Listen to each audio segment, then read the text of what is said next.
Well, a woman told her husband when she woke up one morning, she says, I had a dream last night. She says, for my birthday, and it was her birthday that day, she said, you gave me a diamond ring for my birthday. She says, do you know what that means? And he said, be patient, honey. You will know tonight. Excitedly, she waits all day for her husband to get home, thinking about her dream and his response. He arrived that evening and he was carrying a package with him. He hands it to her and he says, happy birthday, darling, as he gave her the gift. Delighted, she opened up the gift to find a book that said, The Meaning of Dreams. Have you ever had a dream? Have you ever hoped that things would turn out in a particular way? Have you ever planned for something to happen only to find your dreams died, your hopes were dashed, and your plans were shattered by circumstances you never thought would happen to you? Joseph experienced that. He had dreamt of success, of leadership, influence, of authority, but suddenly he found himself tied up on the back of a camel, headed for a life of slavery in Egypt. Last week, we started this series, Trusting God. In this series, we're looking at the life of Joseph and seeking to learn from his experiences as he trusted God. So, let's take a look at the events leading up to Joseph becoming a slave in Potiphar's house. So we're looking at Genesis 37. We're going to start with verse 2. When Joseph was 17 years old, he often tended his father's flock. He worked for his half-brothers, the sons of his father's wife, Bilhah and Zilpah. But Joseph reported to his father some of the bad things his brothers were doing. Jacob loved Joseph more than any of his other children because Joseph had been born to him in his old age. So one day, Jacob had a special gift made for Joseph, a beautiful robe. Many of us learned that as a coat of many colors. His brothers hated Joseph because of their father loved him more than the rest of them. They couldn't say a kind word to him. One night, Joseph had a dream, and when he told his brothers about it, they hated him more than ever. When your dreams go down the drain, you can trust God if you remember that God engineers our circumstances. Now, I'm starting your notes now if you'd like to follow along with your notes. It was Oswald Chambers who coined the phrase that God is the engineer of our circumstances. He says in his book, God's Workmanship, God engineers our circumstances. We do not believe he does. We say that we do. Well, as we look at what's happening in our lives, and particularly when things aren't going according to our plans, fulfilling that thing that we envision for ourselves, we need to remind ourselves of two things. The first one, as God is engineering our circumstances in order to put in place his plan. So in order to put in place his plan. Remember, Joseph's brothers had planned to kill him and not sell him. God had a job for Joseph. And this is the reason they didn't kill him. So you've got to believe that it was God, not chance, that brought the Midianite caravan through Dothan, headed to Egypt that day. It was God that dropped the thought into the scheming brother's mind of selling rather than killing Joseph and delaying Reuben from carrying out his plans to rescue Joseph. God had a work for Joseph to do. Nothing that his brothers, the traders, or even the Egyptian hierarchy could do to prevent the job that Joseph had to do for God. God intervened in his life, and God will intervene in your life. Circumstances may plot against you. They might even rough you up or disrupt your plans. They may destroy your dreams, but they cannot prevent God from fulfilling the plans that he has for you to do so that you can be in the center of God's will. Secondly, we need to recognize that as God is engineering our circumstances, he often works in ways we do not understand. In fact, God often works in ways that don't make sense to us.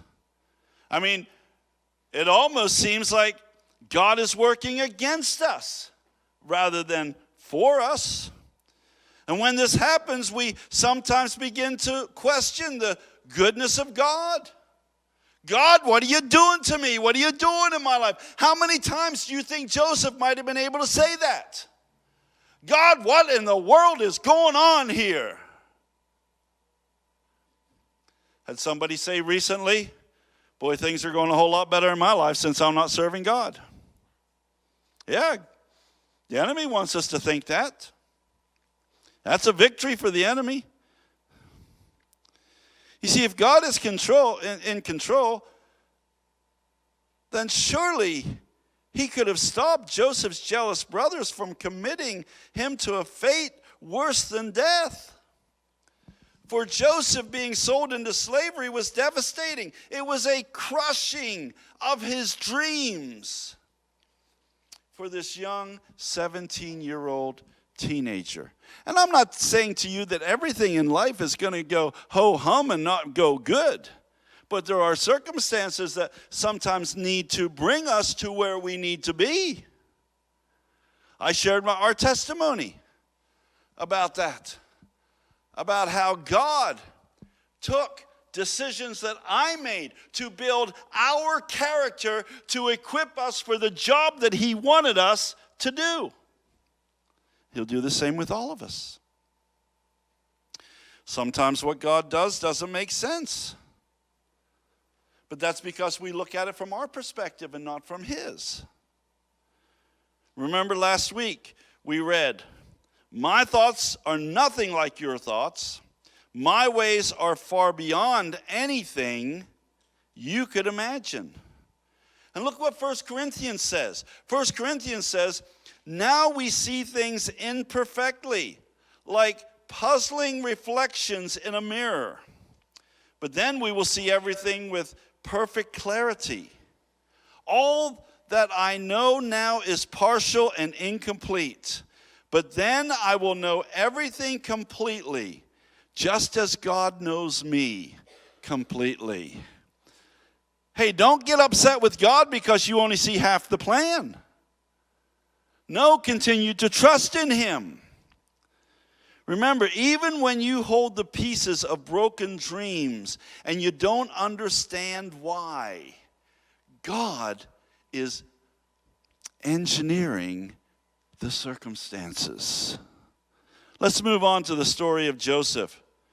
Continue on with verse 18. When Joseph's brothers saw him coming, they recognized him in a distance. As he approached, they made plans to kill him. "Here comes the dreamer," they said. "Come on, let's kill him and throw him into one of these cisterns. We can tell our father a wild animal has eaten him. Then we'll see what becomes of his dreams." When Reuben heard of their scheme, he came to Joseph's rescue. "Let's not kill him," he said. "Why should we shed any blood? Let's throw him into this empty cistern here in the wilderness.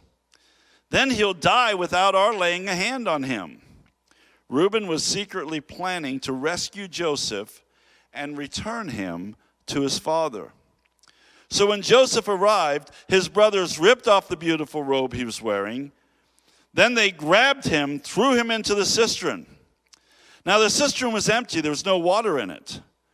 Then, just as they were sitting down to eat, they looked up and saw a caravan of camels coming in a distance toward them. Verse 28. So the Ishmaelites, who were Midianite traders, came by. Joseph's brothers pulled him out of the cistern and sold him to them for 20 pieces of silver, and the traders took him to Egypt. So point number 2, God establishes the reason. You know, I hear that phrase all the time. Well, this happened for a reason. Sometimes the reason is I did something stupid. That's why it happened. But God does everything for a reason also. He's got a reason behind it. See, when things don't go according to plan, when your hopes are dashed and your dreams go down the drain and you begin to wonder why, what makes matters worse is that you're convinced that your dreams originally came from God. Because you've always sought to submit your plans to the Lord for His approval. So the next fill in the blank. Our understanding is limited and short-sighted. Our understanding is limited and short-sighted. Joseph, a 17-year-old, is crying out in anguish as he's thrown into a cistern, weeping inwardly as his dreams of leadership and success and living a God-anointed life, they're all shattered. Then he's rescued, only to be taken out of the frying pan and thrown into the fire for a life of slavery. Why? Why, God? What's the reason? In his short-sightedness, Joseph couldn't see a few years down the road that he couldn't see that he would be able to help his family and many others when famine left them in destitute and hunger. He couldn't see that. He didn't know that was going to happen. Hey, but if that's all God intended, surely, wasn't there an easier way? I mean, God, couldn't you have done it a little easier than that? But you see, Joseph couldn't see why God moved Jacob and his entire family all the way to Egypt, only to bring them back to the land of Canaan where they came from 400 years later. Jacob and his family, see, living in the land of Canaan, they were just a handful of people. They were in the middle of a whole bunch of other people groups and nations. And see, as a small group, their neighbors left them alone. But you see, when they started to grow, the locals would have watched with an eagle eye, and if they felt that they were becoming too powerful, they would have wiped them off the face of the earth before they became a threat. So God put them in the midst, right in the middle of a powerful nation. God put Jacob and his family right in the middle of Egypt, where they could live peacefully and they could multiply, and they did. Now the slavery, that's a different series, okay? Different issue. But let me tell you this, God did foretell Abraham, back when he was called Abram, that it was going to happen. He said they will be strangers in a foreign land where they will be oppressed as slaves for 400 years. And then if you go to Ezekiel, Ezekiel tells us why they went into slavery. It says they will be, it says they were obsessed with and forsook the idols of Egypt. So they got into worshiping idols, and God put them in slavery. But while they're in Egypt, they became a great nation. They became that great, it was enough to cause the Egyptians to start to fear them. They began to multiply in safety in the middle of this big nation. And you see, this was all part of the plan that God had for Joseph back when he was 17 years of age. Don't you just love it? Don't you just love it when a plan comes together? God's plan, that's your next fill in the blank. You see, Joseph didn't know all this. He didn't know all this when he was thrown into a cistern and when he was hauled out and handed over to the Midianites. Joseph's brothers didn't know this when they plotted to kill their brother, or when they shamelessly lied to their father as they handed him the bloodied coat. Did the Midianites know this? No. As they bumped into a bunch of shepherds who for some reason sold one of theirs into slavery? None of them knew it. They each saw it from their own limited perspective, particularly Joseph as he sat among the remnants of his shattered dreams. But God knew it. And it was 23 years later, Joseph would understand in part why his dreams were dashed as a young lad of 17. And our third point is, God ensures the timing. Boy, that's something we have problems with, isn't it? We want it in our timing, not God's timing. There are no random events in your life. If you are living for God and you trust God, there are no random events in your life. Even if you're not living for God, God, He knows what's happening in your life. There are no random events in your life. Do you think that Joseph's brothers had moved to Dothan by chance? Do you think that the cistern which they threw Joseph into was dry and right along the route of the Midianite traders by chance? Do you think that the slave market, there was Potiphar's agents, they just happened to make the highest bid for this young Hebrew slave? At that time, did Joseph see all this as God being an on-time God? Ensuring that every circumstance and every experience was working together exactly at the right time to save Joseph? Do you think they all saw that?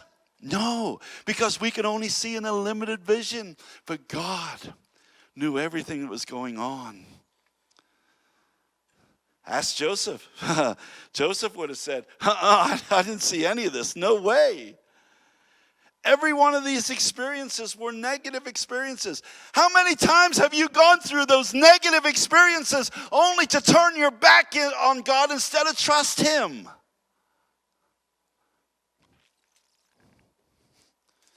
Joseph continued to trust God. When you put your total trust in God, there are no random events in your life. God is never caught on His heels by what's happening to you. And I want you to remember this. God is always on time. He's never early. He's never late. To trust God in times of adversity, it's hard. It's hard. I've been there. I'm sure I'll be there again. But when we're trusting God in a hard time, especially when the things that we had planned, when the things that we had hoped for, when the things that we had dreamed of lie shattered at our feet. We think life is over. We think we're done.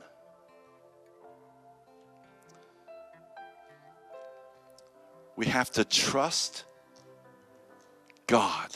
It's a choice. We have to choose to trust Him. It's not easy. It's a matter of faith.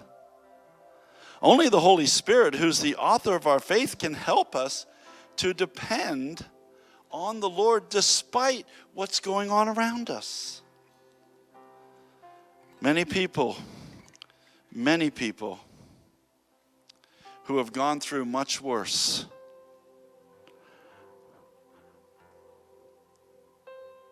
have kept their eyes on the Lord. They've trusted on Jesus.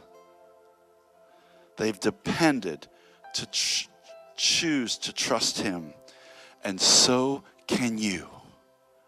So can you.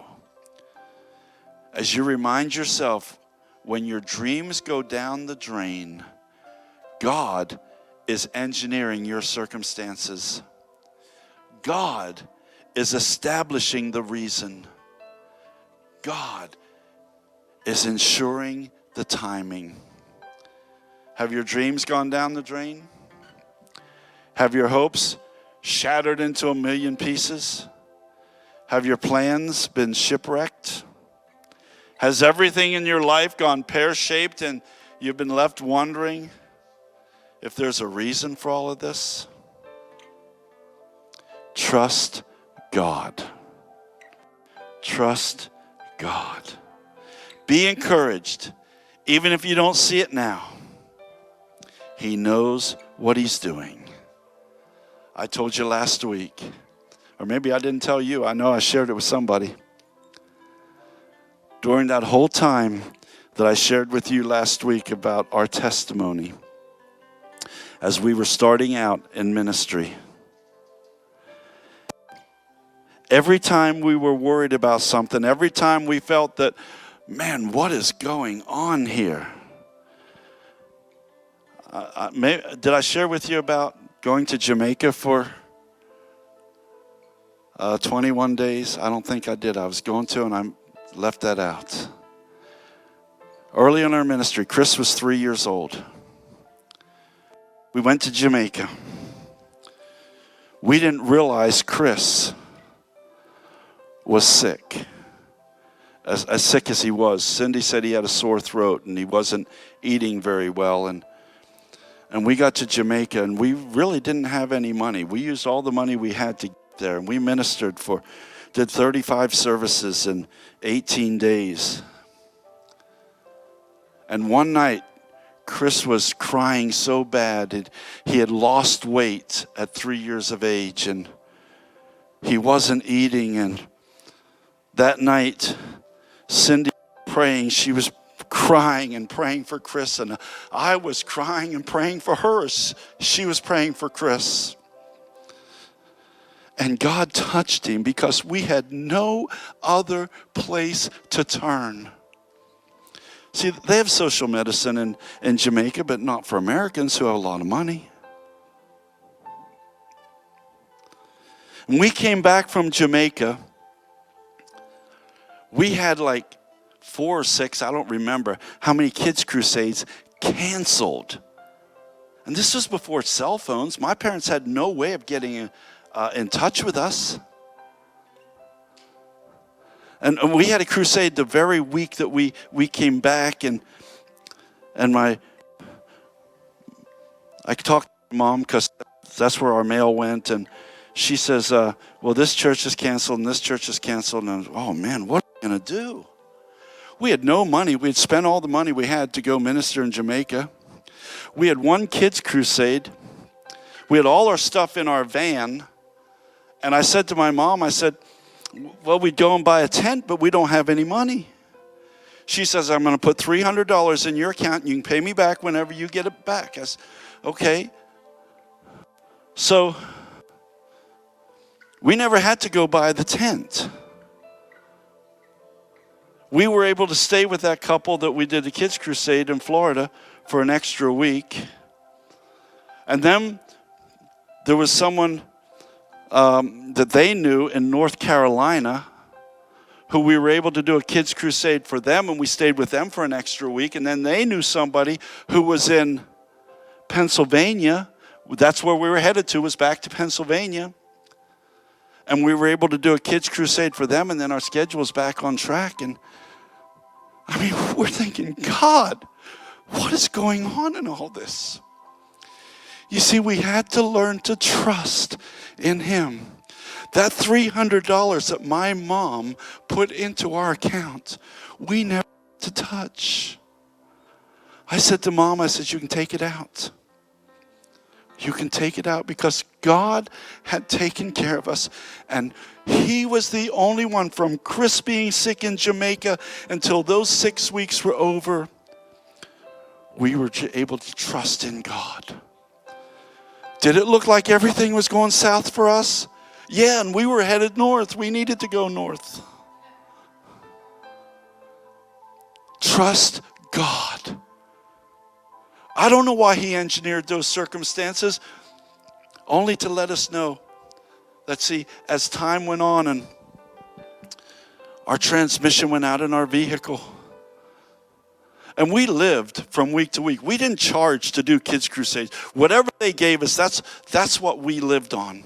Our first year on the road, we made $6,000. We had to trust God.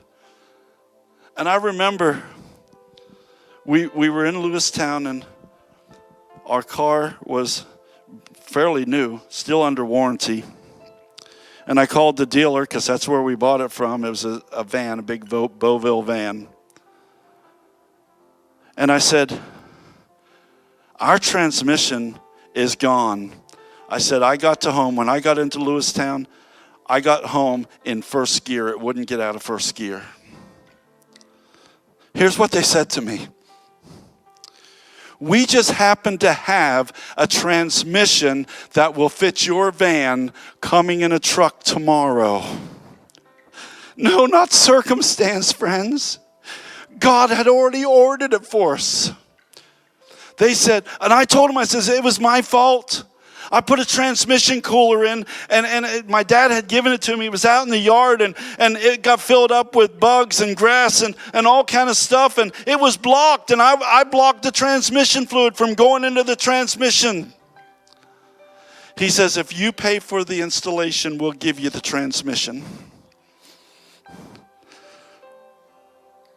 $424, $400 plus tax. I said, we'll bring it down. I had to take it in first gear to the dealer. That Sunday, see, we were supposed to be at another church, a real small church. In fact, I'll tell you, some of you know him because he was our worship leader for a while. It was Pat Pugh's church in Phoenixville. We were supposed to be there, and I called Pat, and I said, Pat, we got car troubles. We can't come. He said, we understand. He says, we'll be okay. And then Sunday, we attended my home church.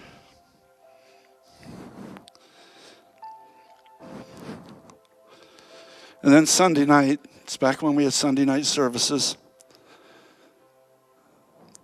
A good friend, he's my spiritual dad, Pat Bort. A lot of you know about him. He went to the pastor before the service and said, Robin and Cindy's van has some car problems, and they're not going to have any income this week. And he stood from the pulpit, the pastor did, and said, the McKinley's old junker has broken down, and if you want to help them with something, just put it in an offering plate. We'll put the plate in the back. Oh, Paport was not happy. That's the way it was presented. Do you know, they gave us cash out of that offering basket in the back. $575. That paid for our transmission and would have been as much as they would have given us in Phoenixville. We didn't lose anything. Why? Because God taught us a long time ago to trust Him. Do the circumstances look good? No. Just trust